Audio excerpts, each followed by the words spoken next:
We're here with Chad Reed. Daytona, this has got to be, no matter how your season is going roughly, this is probably still a pretty fun race just to show up for. You guys you got to drive from your house. You even showed up so late. We didn't see you at the very beginning of press day. You rolled right out on the track.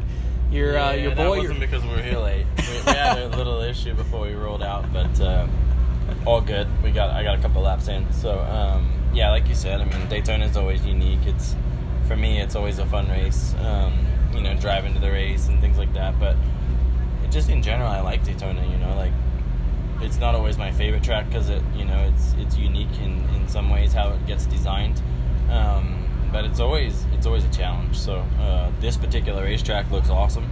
I'm interested to see how tomorrow, the lines break in, and it's really long straightaways, and really busy in it. So it should be interesting. Well, the long lanes are good. Coming back to Daytona, it's got a more stretched out style as you guys get more time in the rhythm section, either make ground or lose ground, instead of being corner to corner to corner. Gives you guys more opportunity to get stuff done, huh? Yeah, and in this one in particular, the rhythm is so long and the momentum will be so high. So if you make a mistake, the momentum that you lose alone will be costly. So I think the track has some options to do some big jumps too. The regular triple, and then after that it's a pretty interesting section that you could triple. There's a quad in the back that we did, and I think it'd be fun. I think the other cool thing is it doesn't look like there's as much clay in the jump faces, a little more sand. That means it's going to change a lot more as the night goes on. I would say this sections probably won't stay as steady. It'll break down a lot more. Yeah, and I like it when they get some moisture in it, and then everybody gets starts to get lines. Right now, obviously, it's all it gets that a hard crust to it. But racing is never like that. And racing's always it kind of gets all a little bit more sandy, a little bit more beat up, and it has a certain Daytona flow to it that's just unique, and I enjoy that. So I think it'd be good. I think, like I said, just those really long rhythms. Start's going to be super important. Obviously, it's a relatively short turn, short straightaway with a 180, and then it's a bunch of whoops, and then into a sand section, and then into a triple. So I think start is going to be key to get away. I think track position in particular this weekend will be really, really important. So I think a lot of emphasis will be put on that. Yeah, that first rhythm, especially, like I said, because it comes out and it's a couple small rollers tall, a couple small tall, a couple guys are going quad off of them, or you can try rhythm. So if you get out front, you can probably gap out that first section where everybody's stuck double. Totally. Yeah, and then obviously you make a U-turn, and then it's going to be the actual sand section, and I'm sure that'll be there'll be one real dominant line there.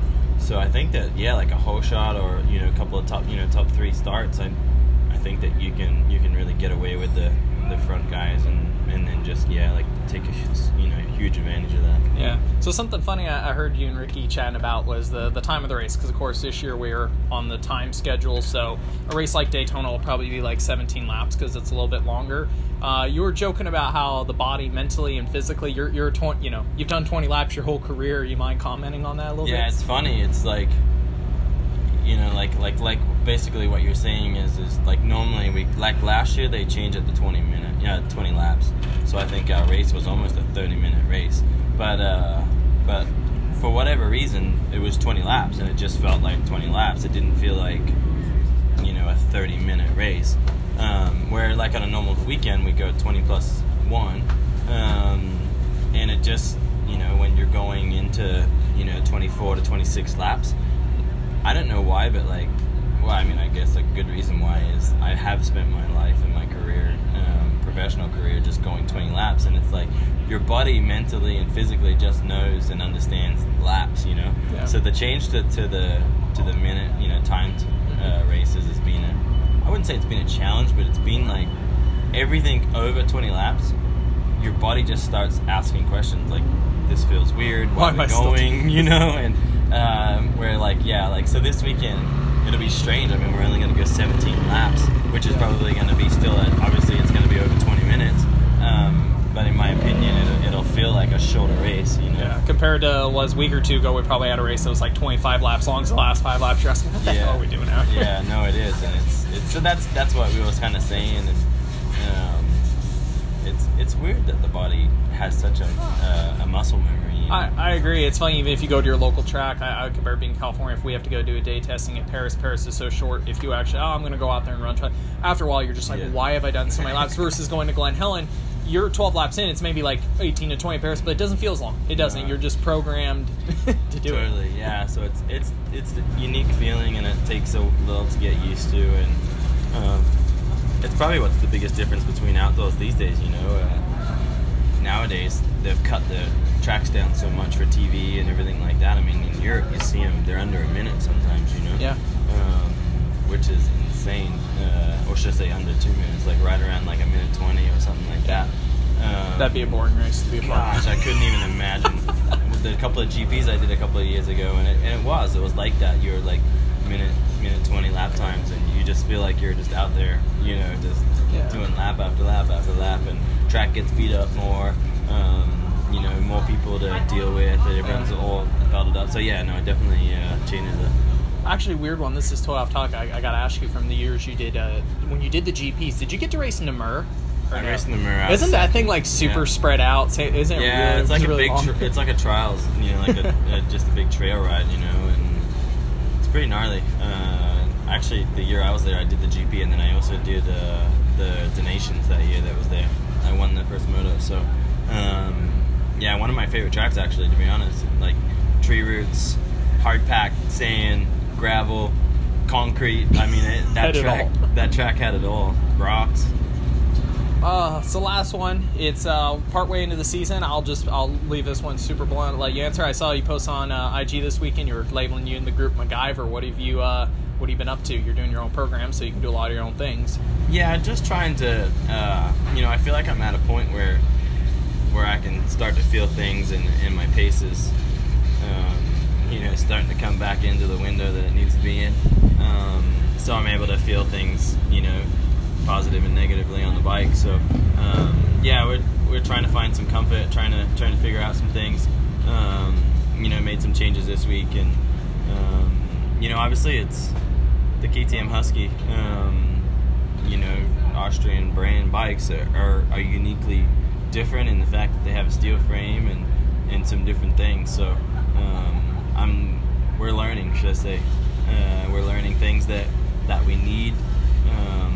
And some things we didn't have that now we have. So we'll see. You know, obviously this weekend it's a unique race in itself, but at home on my regular Supercross track, I think we had a big week this week and found some gains.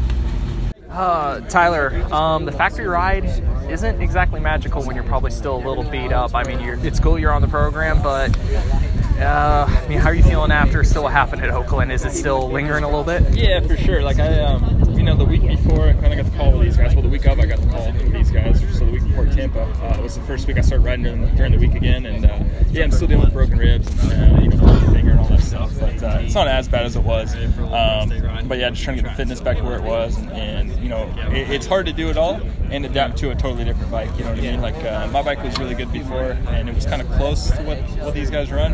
But JG runs quite a bit of a different setup on like suspension and stuff like that. So each week we've slowly, you know, been making our way over, and each week I feel a little bit better. You know, it's only been 2 rounds, so made some more progress this week. Now we're at Daytona, which is just totally different, you know, as far as setup goes. So we'll just figure it out tomorrow.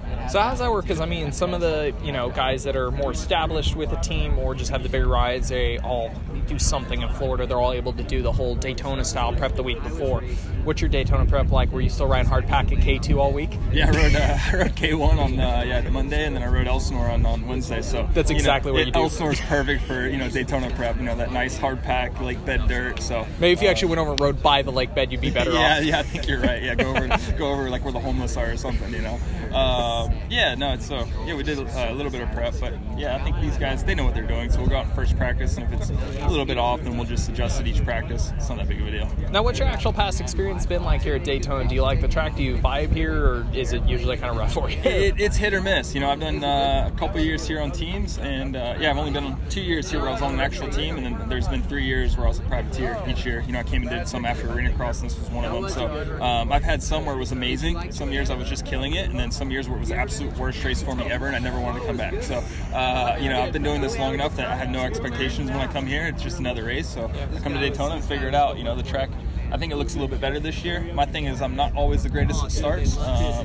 So usually the last couple years here, it's been all about the start and then follow the leader through the switchbacks and stuff. So this year looks a little bit more opened up, maybe a little bit more passing. So we'll just see how it all plays out. So last one, like you said, the bike. So you're doing your own thing early in the year. You do have help from some guys that are either involved in the team or been around the team. So there's certain parts, like you said, you had there like theirs, but then again, the factor bike's still its own different deal. What's the biggest change, would you say, or the biggest improvement coming over their bike from your personal program? The engine's really good on the factory bike.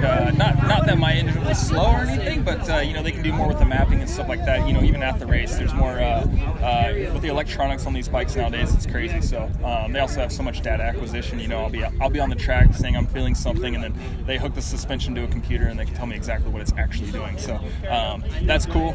It's also kind of a pain in the butt sometimes when you're a guy like me who likes to change things all the time. Maybe you should just leave it alone, you know. So yeah, so sometimes, you know, the privateer effort's a little bit better where I just leave things alone because I have one setup to run for the whole day. Here you have 100,000,000 parts, so you're just digging through the bag. Yeah, I'll just change everything every time I ride. So yeah, the focus is kind of leave it a little bit, leave it alone more often now, and just ride the bike and adapt to the track. Jeremy, it's been 1 year since you had one hell of a fun race here on the 450. Yeah. I mean, with some injuries, the Honda team this last week, I think a lot of guys thought you might be here on a 450. Was that an option, or did you just want to stick to your program? No, that wasn't an option. We're invested in on the 250, and that's what I'm paid to ride. So we're here and battling for the 250 win this year. So actually what you did during the week, you're staying at Eli Tomax this year. I would say Eli takes the Daytona prep. I mean, everybody always adds on a little sand section of their Supercross track, but I've seen Eli straight up riding in the dunes and some weird stuff. Did you guys do anything like that this week? Well, actually, I wasn't back in Colorado, so I had to test with the team at the Nest this week. Okay. So yeah, I was there, and I was here in Florida, and it was an easy commute yesterday, so we're just been hanging out. Okay. So I mean, for guys you did the Florida thing a lot last year. This year you've been at Eli's. You just came out here for the 1 week and then you're going back, or? Yep. The whole team does the deal where they try to test the week before Daytona, and this year it was at the Nest. So yeah, I'll go back on Sunday. Okay. So again, you guys with the new bike, the way the schedule's been, have you actually ridden any outdoors on the new 250 yet, or just? No, I haven't. The schedule's a lot different this year. You know, I don't know how the outdoor prep's really going to be, just because it's like you don't have hardly any time off. You know, but either way, I know once we get to setting, it'll only take a little bit, and then we'll be dialed. So the fitness is there, and you just got to get comfortable. And then last week during the Triple Crown, third moto, finally clicked out a win. I know it's been our first rough couple rounds, just weird stuff happening, guys getting into you, and just overall kind of bad luck. I guess I hate using the term, but was it kind of monkey off the back last weekend? Did you feel a nice sigh of relief getting that win in after a couple of rough weeks? Yeah, for sure. I mean, it was just like, you know, the speed's there. It's just about putting all the other stuff together, and that's the beauty of Supercross is like you can be really fast, but you got to have a little bit of luck, and you got to have everything else kind of line up, you know, and that plays a big factor in it. But for sure, it was nice to get the win, that last race win. It wasn't overall or anything, but it was nice because I had a big crash in practice, so it was just good. And then how about leading that into this race? As much fun as you had here on a 450, albeit you're back down the little bike, or is this one of those rounds you personally really look forward to with the luck and basically the past results you've had here? Yeah, I mean, I've had some very good success here. I like the track. I like the just the vibe here, I guess, just because it's different. You know, we've all been in Supercross grind for how many months now, practicing preseason, everything like that. And today's we always get a little bit of a change. It's a nice little break.